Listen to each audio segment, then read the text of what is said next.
Assalamualaikum warahmatullahi wabarakatuh. Selamat berjumpa kembali dengan channel tutorial statistik 1000 halaman. Saya Sofyan. Pada kesempatan ini ingin berbagi pengetahuan dan pengalaman kepada Bapak Ibu semua tentang software Amos. Judul penelitian kita atau paparan kita pada kesempatan kali ini adalah pengaruh harapan kualitas terhadap value dan kepuasan.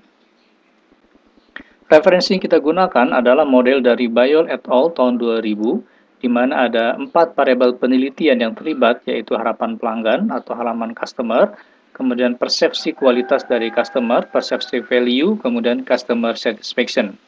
Ini ada hipotesis penelitian kita, ada 7. Yang pertama adalah harapan berpengaruh terhadap perceived value.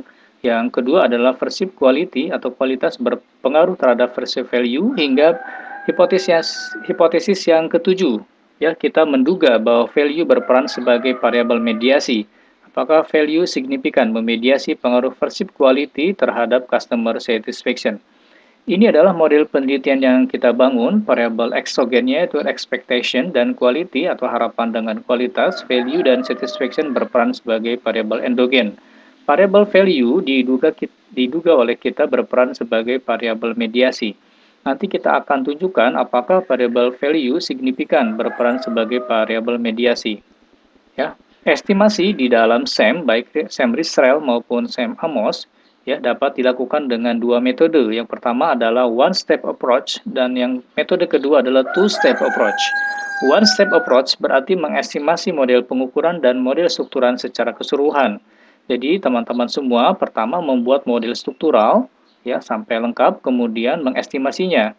Langkah pertama adalah mengestimasi dari nilai atau hasil metode pengukuran ya, kemudian metode strukturalnya. Sedangkan metode yang kedua diperkenalkan oleh Anderson and Gerbing tahun 1988 sebagai two-step approach. Two-step approach berarti mengestimasi dulu model pengukuran sampai mencapai goodness of fit yang baik, kemudian dilanjutkan dengan metode struktural. Pada kesempatan ini, kami akan memperkenalkan estimasi yang dilakukan oleh referensi dari Anderson and Gerbing, yaitu two-step approach. Langkah pertama di dalam Amos kita melakukan evaluasi model pengukuran sampai mencapai goodness of fit, kemudian dilakukan dengan evaluasi model struktural, ya, dilihat dari kritika rasionya dan juga uji mediasinya. Kira-kira gambarannya seperti ini. Pertama, kita akan membentuk model CFA seperti ini ya, sampai mencapai goodness of fit yang baik ya dari 4 variabel penelitian ini. Kemudian kita lanjutkan dengan metode estimasi metode model struktural kepuasan pelanggan. Ya, metode yang akan kita gunakan dalam estimasi yaitu metode menggunakan referensi dari Anderson and Gerbing two-step approach. Sekali lagi adalah mengestimasi dulu model pengukuran sampai mencapai goodness of fit yang baik, kemudian dilanjutkan dengan metode struktural. Baik, kita masuk ke Amos sebagai latihan kita. Langkah pertama adalah mengimport data penelitian kita dari Microsoft Excel. Ya, kita tarik data penelitian kita, ada di sini. Ya. Nah, ini value satisfaction, kita tarik ada 190 responden. Klik OK. Ya, kemudian yang kedua, ya, kita mengatur dulu kertasnya, view, interface properties, kemudian kita pilih landscape, ya. Langkah yang ketiga adalah membentuk variabel penelitian dulu, ya. Oke. 1 3. Ini adalah quality 4 5 6. Kemudian ini adalah value 2, ini adalah satisfaction. Oke, ada 3. Selanjutnya kita mengatur arah. Ya. Posisi dari variabel dari setiap variabel pengukurannya ya. Kemudian kita atur dulu letaknya. Oke. Kita rapikan dulu untuk membentuk model CFA dulu. Nah, sudah rapi model CFA-nya ya. Kita sesuaikan dengan ukuran kertas kita. Oke, kita matikan lagi, kita beri nama dulu. Ya, beri namanya adalah CFA kepuasan pelanggan. ya, atau CFA Customer Satisfaction.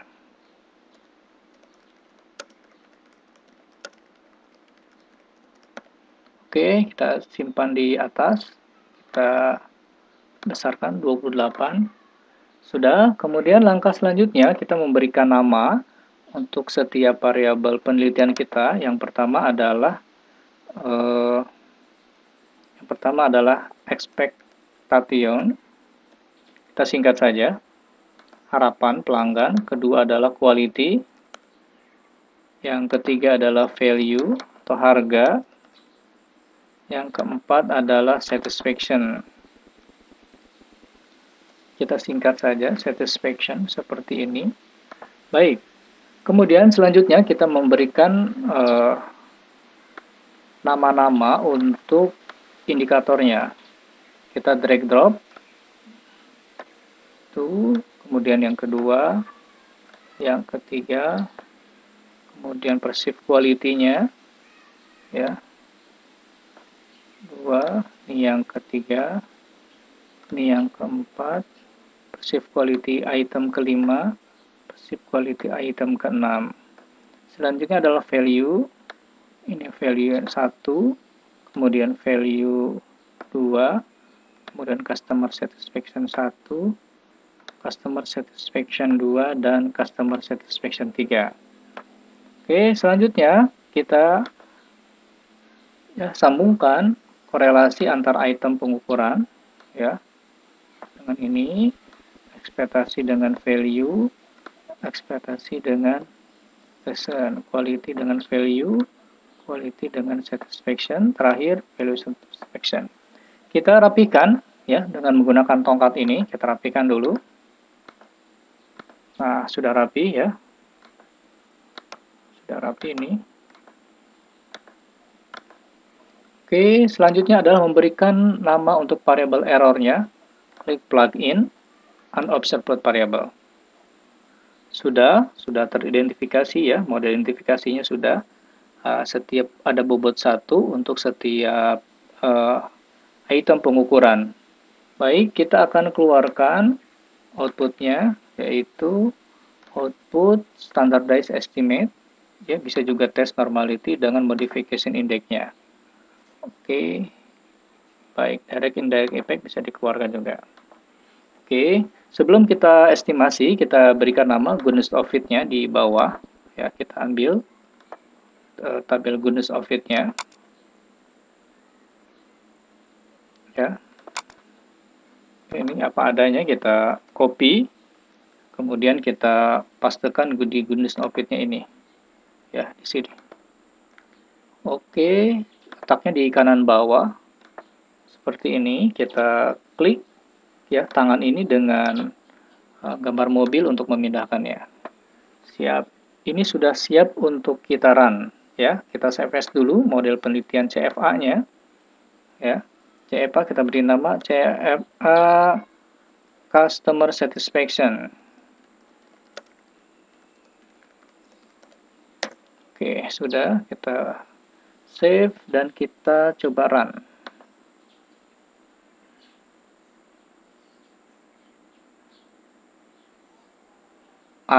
Ternyata alhamdulillah ini hasilnya sudah ada. Kita lihat di standardized estimate. Kita periksa satu-satu apakah ada loading factor yang di bawah 0,5. Ya, semua loading factor ada di atas 0,5. Untuk memastikan, bisa kita klik view text output. Ya, kita harus memastikan bahwa loading factor untuk setiap item pengukuran di atas 0,5. Klik estimate, ya, ada di bagian bawah ini standardized regression weight. Kita periksa satu persatu, ya. Ini adalah loading factor yang dibakukan, standardized loading factor, semuanya di atas 0,50 menunjukkan item pengukuran valid mengukur setiap variabel penelitian. Baik, kita langsung lihat goodness of fit-nya. Goodness of fit-nya untuk p-value chi-square ternyata tidak signifikan. Kemudian rasio, ya, rasio chi-square dengan degree of freedom juga 2,8 mendekati 3, masih acceptable tetapi terlalu tinggi. kemudian residualnya rata-ratanya 0,47 dan RMCA-nya, kita lihat RMCA. RMCA-nya cukup tinggi yaitu 0,098 menunjukkan model kurang fit, ya, model kurang fit. Kemudian yang lainnya bisa kita lihat di CFI-nya, CFI-nya cukup tinggi ya, cukup tinggi. Ini model fit, kemudian GFI-nya rendah sekali ya. Kita bisa melakukan respesifikasi model dengan melihat modification index. Kita lihat modification index-nya. Baik, kita lihat ya. E8 dan E9 ini sangat tinggi sekali dan bisa menurunkan Chi-square-nya cukup tinggi ya. Kita E8 dan E9 kita lihat dulu. E8 dan E9. Nah, ini E8 dengan E9 yaitu error pengukuran PQ 5 dan PQ 6 ya. Kita coba untuk kita set korelasikan kedua item tersebut karena mengukur variabel yang sama yaitu kualitas. Baik, sudah, kita selanjutnya run ulang kembali ya.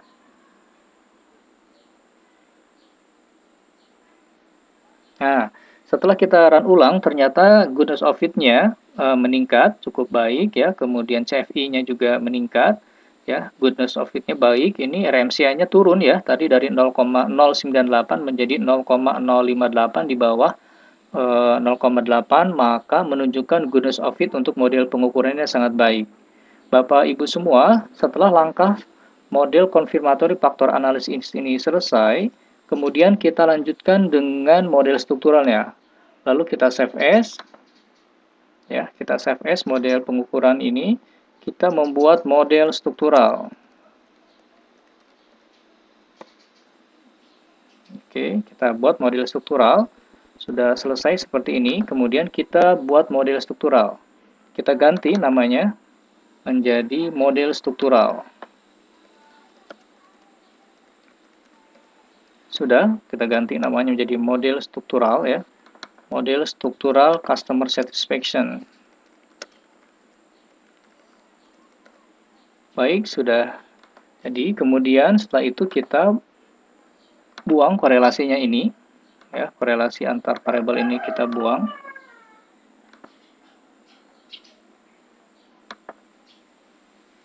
Sampai merah.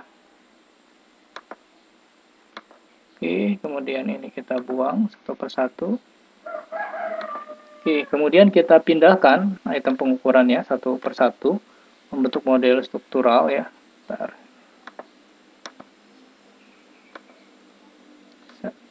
Nah, ini bisa ya, quality, kemudian ekspektasi di sini, value dan satisfaction di kanan. Ya, kita rapikan dulu. Seperti ini kira-kira. Oke.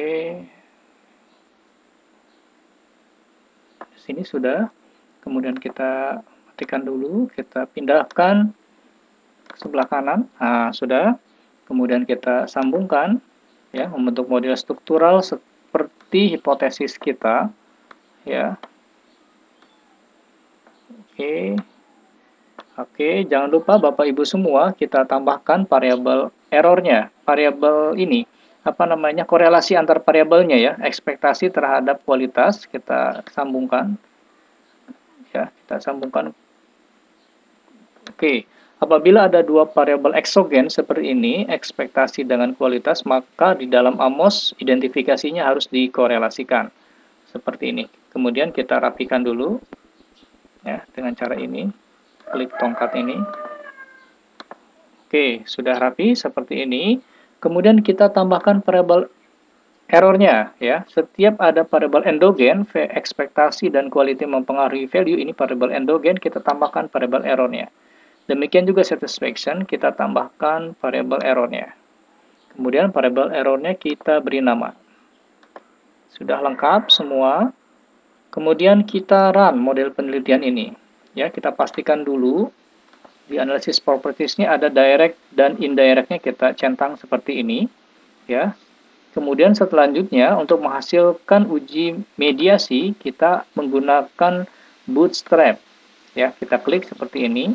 Ya, bias koreksinya 90, oke. Kemudian perform bootstrap-nya Kita naikkan sampai 500, kita tutup.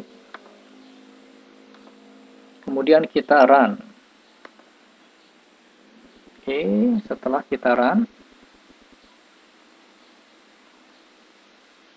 oke, hasilnya ini adalah nilai loading vektornya, ya, nilai loading vektornya tetap di atas 0,50. Kemudian ini adalah koefisien jalurnya, besarnya pengaruh ekspektasi terhadap satisfaction 0,30, ekspektasi terhadap value 0,41. Kita ingin melihat signifikansinya di sini.